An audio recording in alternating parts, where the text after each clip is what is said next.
This is a production of Cornell University.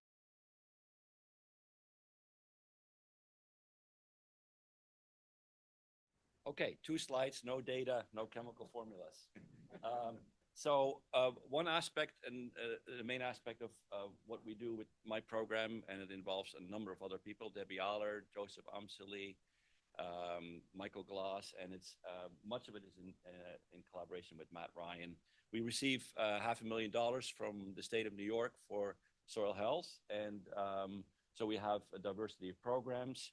A lot of emphasis in the past has been on the assessment of soil health, and we rolled out a soil health laboratory in 2006, first soil health laboratory anywhere. And so we've been refining methodology and video transfer functions, things like that. Then Joseph especially has put a lot of effort into benchmarking lately, so being able to interpret soil health outcomes in terms of whether they're good or not, and setting objectives and things like that. And taking that also into soil resource inventory. Typical soil surveys have been based on inherent properties, not on the more dynamic properties. And then we do a lot of work on regenerative solutions. Matt, a lot with organic systems and cover crops. Debbie does a lot with perennial fruits and urban systems. Joseph does a lot also with cover crops and pastures, and also going into solar and agrivoltaics here as well as in India. The other slide is that we're doing quite a bit of work on nitrogen. For about 25 years, we've been working on this technology that ended up being called AdaptN, which is a precision nitrogen management technology that we licensed to a startup company in 2013, which was acquired by a global fertilizer company, Yara, in 2017, and just recently was actually acquired again by a digital agronomy company. As part of this, we're also doing some sensing and robotic work, where we use, this is based on Safir Besta's PhD research that we're continuing, where we're looking at the lower canopy and trying to sort of improve on the computational approaches and then combining it with sensing approaches. That's it. My lab is conducting research in the general area for ecosystem ecology. And we study carbon cycle, nutrient cycle, water dynamic, and plant productivity at the scale of a meter plot to the global scales. And my lab decided not to do any experimental study 7 years ago. So currently we use a method of data synthesis and modeling. So we use such as meta-analysis process-based modeling. Can you hear? And the model data fusion and artificial intelligence. Our lab developed our own model, and probably most of you use ChatGTP. ChatGTP can answer your question very, very well if they get a lot of data for training, but it cannot answer your question very well without much data training. Actually, data model fusion is in concept is very, very similar to a ChatGTP. And if we have lots of data to train model, and then model predict much better. So my lab probably pioneered in the data simulation, and also published among the lab published the most on data simulation, at least in ecosystem ecology. And my lab also developed new approaches, the new tools, like use artificial intelligence. We developed the so-called PRODA, process-guided deep learning and the data-driven modeling. And recently we developed the so-called BEAM, biology-informed neural network. Currently, my lab conducted a variety of projects funded, and including the project. So that's okay. Well, basically, my lab conduct project, and this is a LTR sites at near Sevilla LTR sites in New Mexico. And we have been working on this for 6 years, and we get renewed for another 6 years. And we also involved in the spruce project in northern Minnesota. And this is conducted by the Oak Ridge National Lab, funded by DOE. We have been doing the modeling for probably 8 or 10 years, and we're going to continue work on this for next 4 years. And we get funded by DOE to study so-called hydraulic lift. And I'm currently coordinating a project to study so-called nature-based solution. And this project is total is $60 million. And then several agencies in state of New York. I'm coordinating the Cornell part, which is about $10.5 million. And also involved the AI climate led by Johannes. And so this is basically use AI to address the questions. I'm also collaborating with Ying on the water use efficiency and carbon use efficiency. Hello, everyone. My name is Johannes Lehmann. This is sort of a snapshot of what we do. And it belies a little bit that there are 4 different areas when in fact this all interacts in some ways. Although there are maybe some scale effects in there, that we look at the very foundational aspects of soil organic carbon cycles and why do we have carbon in soil, and use that for informing our modeling. AI climate that Yiqi mentioned is part of that, we're working with computer scientists to understand the carbon cycles and greenhouse gas cycles on a very fine scale to a global scale. We also, as many of you know, work intensively on nutrient recycling and the circular bionutrient economy, both on a very small scale to understand what are the interactions of nutrients with carbons, as well as on the farm scale at Spruce Haven Farm to implement a first ever pyrolysis unit on a New York dairy farm or working farm at all, to global scale modeling, looking at basic functions of biochar in soil and interactions with enhanced rock weathering, and having a vibrant art science interaction component. You'll see a bunch of postdocs, doctoral students and undergraduate students are working with us in these different areas.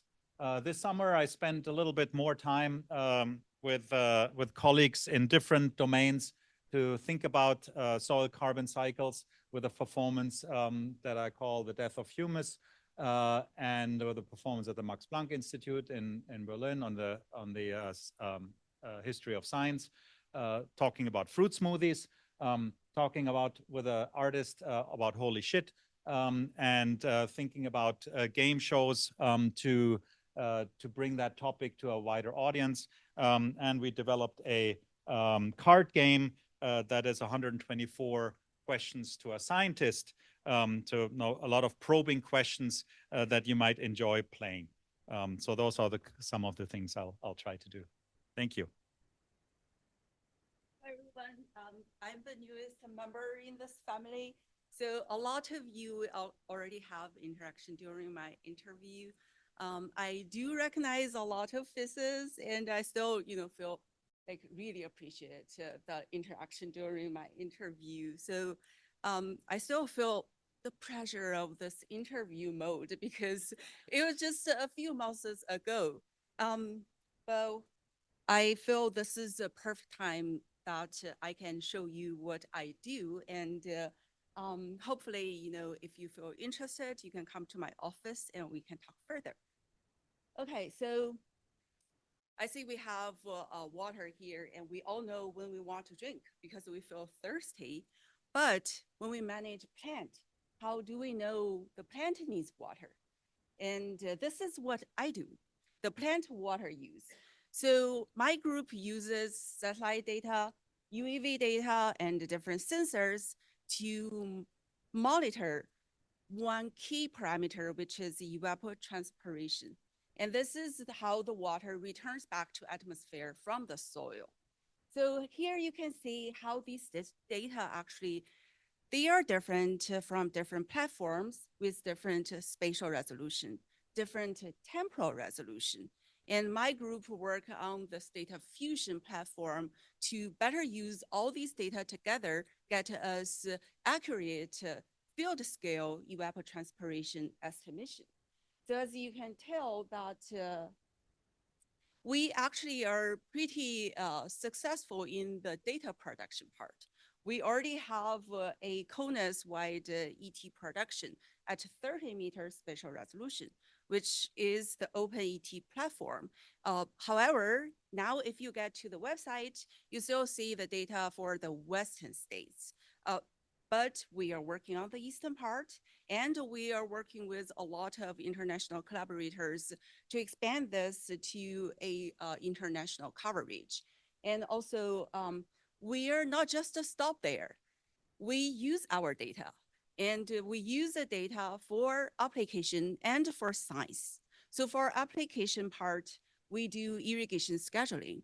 One project that my group is working on is in the vineyard in California. So we look at how the grapes uses water, and we use the water balance to estimate how much water it needs. So we already actually, of course, this is a large group. It's not just my own group's credit. So the entire group already came up with a phone app. So the growers in the field, they can look at the evapotranspiration data and also can look at the irrigation amount that we suggested. So far, there are 2,000 growers are using it. So we got a very positive feedback. And for the next step, we want to push this to 20,000 growers working for ENG Gallo. And we also work on some science applications. So this is, we are looking at the crop water use in the lower Mississippi alluvial plain. And the reason we want to look at this is because we want to look at how the groundwater depletion happens and why it happens, how the water is used. So this is one project that is also funded by NASA's ACRES project. So after I joined here as a new faculty member, I want to take one step back, actually, to think about the evapotranspiration. It is a process that links soil and atmosphere. So this happens during the soil plant atmosphere continuum. So I'm very curious and want to explore how the crop water use interact with soil health, with water quality, and the carbon sequestration with the technologies that we have, and see how we can better help with the sustainable agriculture and the natural resource management. So this is all I have. Thank you. Hey, everybody online. I'm Dan Katz. So my work focuses on interactions with plants. We have so many of them, and we've heard a lot today about our interactions with plants in an agricultural context, but my work focuses a little bit more on plants in the built environment. So how do we interact with, say, trees right outside of Bradfield? And in particular, I focus on health-relevant interactions with these plants. There's a couple of topics that I spend a lot of time working on. One of these is allergenic pollen. So allergenic pollen, for those of you who do not have allergies, you are both lucky and you are missing a great deal of misery. So pollen can do everything from causing itchy eyes to runny nose, postnasal drips. It is miserable, and the cumulative public health effects are substantial, especially for people who have allergic asthma.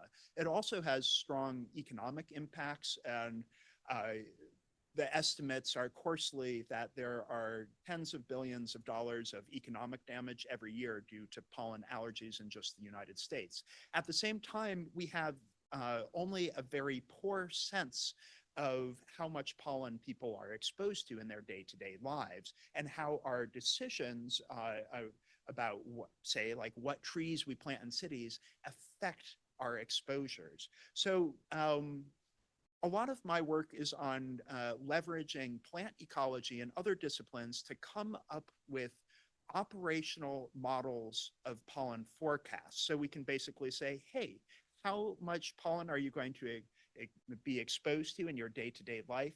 And then how can you use that information to make better decisions, whether it's about taking your allergy medication at a particular time or avoiding exposures, or maybe, you know, we shouldn't be planting some of the worst pollen producing trees. I think all of this would be really cool. That's why I'm working on it. But I also work on a couple of other topics related to plants and public health. And so some of those include things like how can we best use trees to keep temperatures cool in cities during heat waves and ultimately keep people out of the emergency department. So those are a couple of the things I'm working on. I'm not going to go through an example project now after all, but I will say that me and my group draw a lot from ecology, remote sensing, statistical modeling, a little bit of citizen science and epidemiology and a few other topics too. And if you think this stuff is cool, you should stop by and say hi. You should chat with me or some of the other lab members, including Hannah and Dave, about some of these projects if you're interested. Looking forward to future conversations. Thanks, y'all. All right. Quickly, my name is Vipan Kumar. I'm relatively a new faculty member since last year. And my role is I'm associate professor and a farmer in soil and crop sciences. And my appointment is a research and extension, 60% research and 40% extension. Just to go quickly with my team, I'm building my team, still working on it. I have a couple of graduate students. Some of them they have already introduced. Preetaman Bajwa is a PhD student. Henrique, MS student, they started this year. Akhilesh is with me, finished his master and continuing his PhD.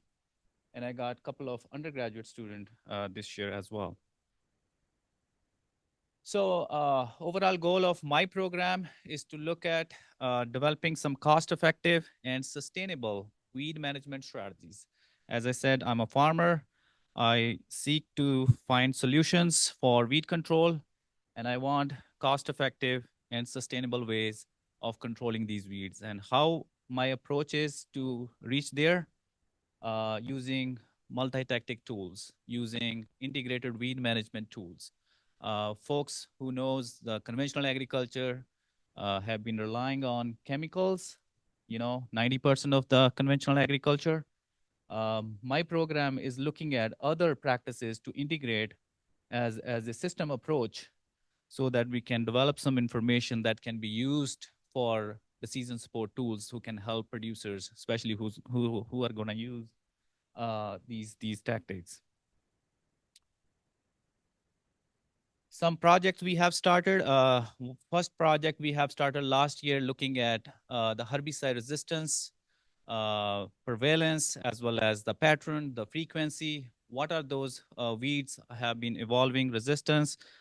This is an issue in New York State because there's not a whole lot of reports here in history, but we have recently found we have new species coming our way, especially water hemp, as you see in this picture, which is already resistant to glyphosate, one of the commonly used herbicide in our field crops. We found about 6 to 8-fold resistance in this population in central New York. And similarly, we have annual ryegrass, which is commonly used as a cover crop. And we found fields where we cannot terminate those cover crop with the Roundup or glyphosate. Along with those two species, we are also having a palmer amaranth. I got a chance to visit some farmers just a couple of weeks ago, 3 different counties, 5 different farmers, including organic grower, having a palmer amaranth issue. And I'm sure they are glyphosate resistant because they have moved from Midwestern states. So in terms of screening, in terms of herbicide work, we are also looking at alternate programs, pre and post programs, which are effective to control these glyphosate resistant weeds, not only in soybean, but also in corn and other crops. The idea is to come up with the strategies and recommendations based on the field studies we have with producers on our research farm in terms of herbicide options.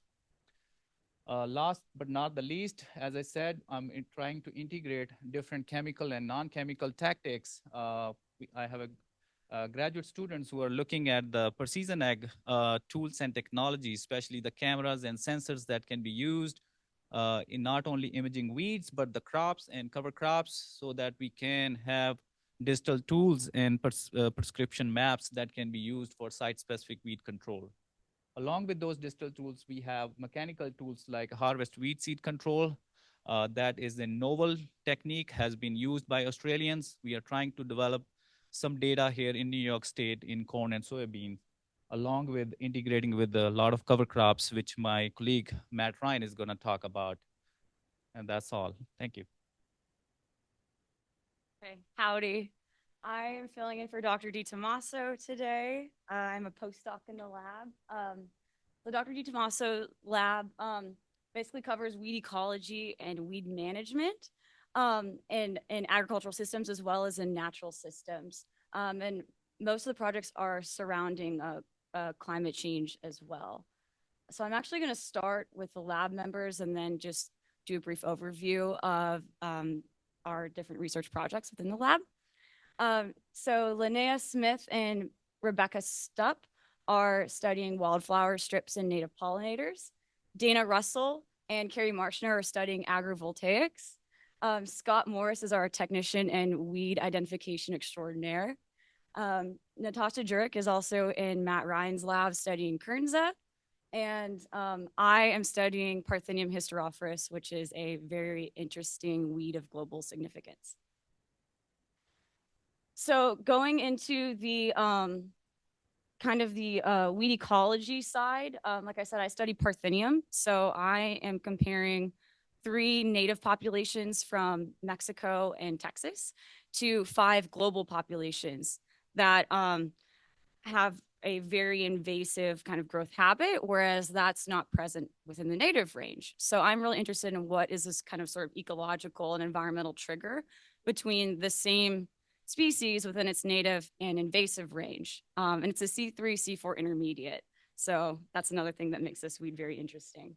When we're talking about the biodiversity of croplands, Rebecca Stupp is looking at native grass strips that are planted adjacent to cornfields and evaluating the pollinators and weed species within those native grass strips that are adjacent to the cornfields, in combination with common management practices of those buffer zones like spraying glyphosate and mowing operations.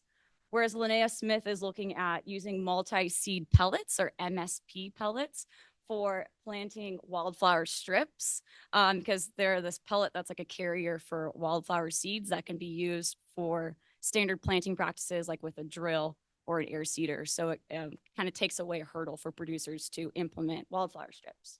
And then the agrovoltaics work that's led by Carrie Marshner and Dana Russell is with the increase in policy and desire for solar power to be like put on agricultural land.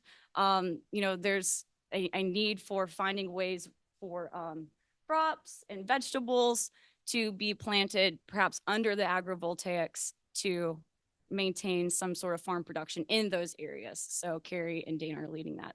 Thank you.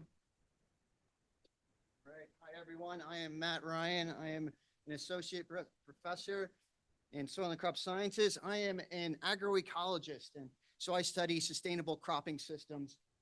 And what you're looking at here is a picture of one of the strategies that we explore in the Sustainable Cropping Systems Lab. This is using cover crops to serve as mulch so we can get away from herbicides, and tillage to suppress weeds, and then no-till planting soybean right into that. So do a lot of work with these agroecological management practices and really focus on this idea of redesigning agriculture to address some of these challenges that we're facing. So as Dr. Van Ness mentioned, I work with the New York Soil Health Group, collaborate with the Land Institute on perennial grain crop production, work with folks at the Hudson Valley Farm Hub. I'm part of the Northeast Cover Crops Council, this group of researchers and farmers that work to advance cover cropping.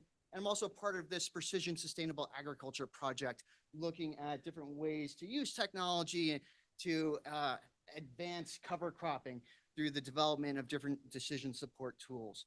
So I am really impressed that we got through everyone so far and that we're only a little bit over time. I'm going to try to go fast through some of this. So in addition to cover cropping, we look at crop diversification. So in this top photo, what you're looking at over on that side over there are some peas, and then we have canola, wheat, and rye. So we look at different ways to grow different crops, okay? And then different ways to integrate cover crops into our cropping system. So the picture on the bottom right over there is some cover crops that were interseeded in between rows of corn. In addition to the crop work, also look at different tools and technologies, including the use of weed zapper over here. And then also, this is an inter-row mower that I helped co-design with a fabricator up in Manitoba, Canada. And these are tools that are compatible with this mulch-based system. So really excited about some of that work. Just briefly, I wanted to show some data. So these are some data from figures from different projects, work with farmers. And just to explain a little bit, this top one up here in the middle, that's from a project with Ann Bybee Finley, where we were looking at intercropping different summer annual forage crops. And you're looking at partial land equivalent ratios spread out there in those radar plots.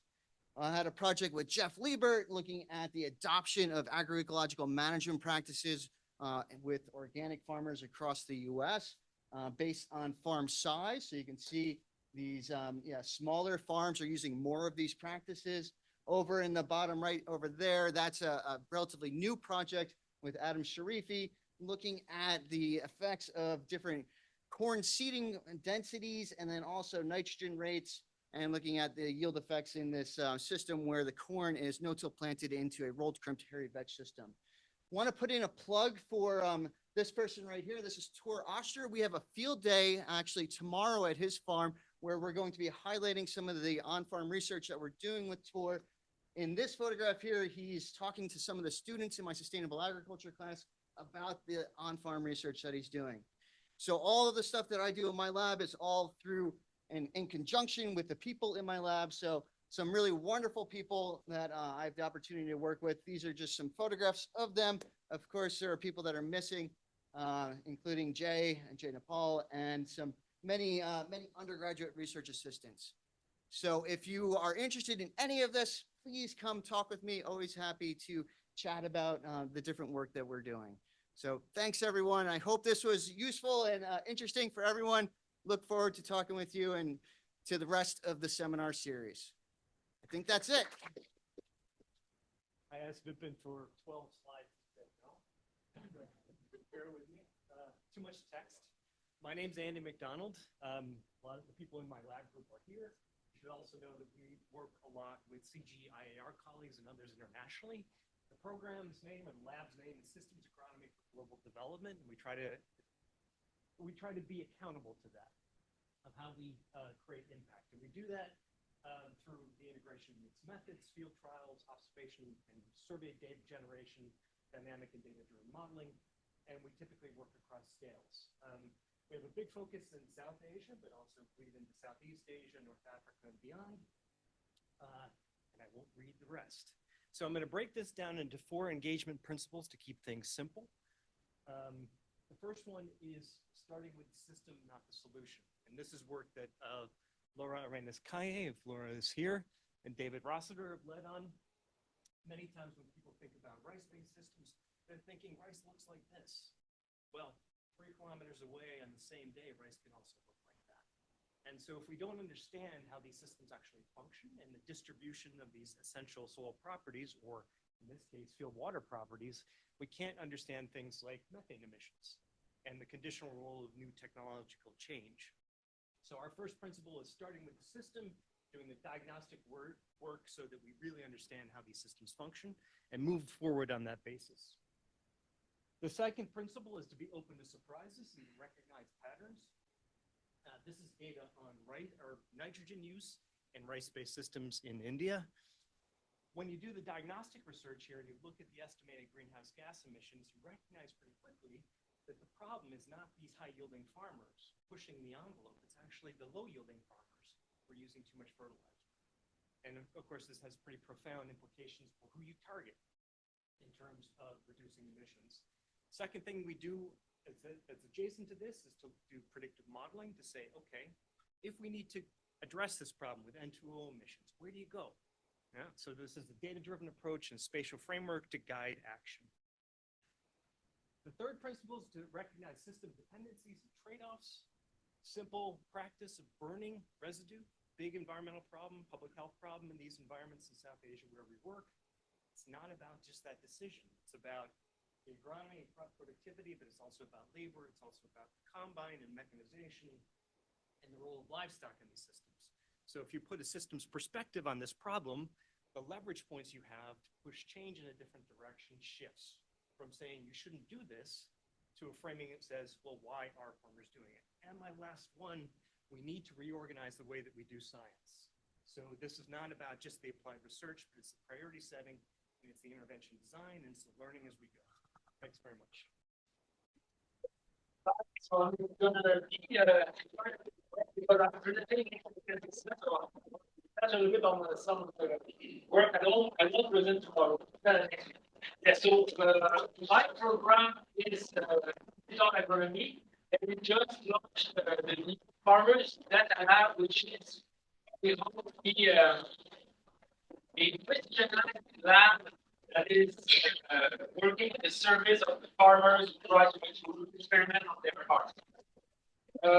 So here I want to talk a little bit about a few questions that are ongoing that we kind of contribute to this mission. The main question of my research program is how digital agronomy helps farmer transition to organic.